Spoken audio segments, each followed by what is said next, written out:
Nabubulok at may biyak ang dragon fruit. Ayan. Ano daw ang problema? Sa ulan ba daw yon? At paano?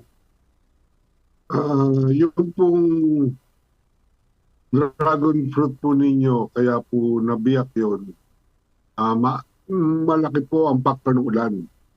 Mm-mm. Kumbaga po, biglang pumasok yung nitrogen, kaya po lumaki po yung bunga, nabibiyak siya.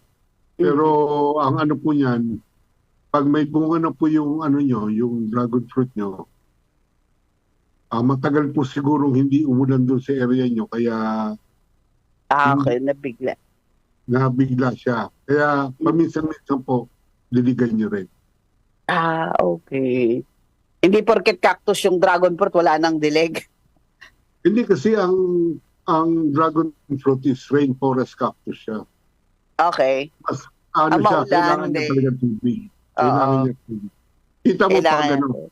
nabubunga siya pagdating ng tag-ulan. Mhm. Yun ang ano niya. Kaya kailangan niya ng tubig. Kailangan niyan tubig. So, wag Mm. niyo pong pawawalaan ng tubig. Kaya yun, nabibiyak. No, nabibiyak po yung kanyang prutas. Tama po kayo na dahil po sa ulan.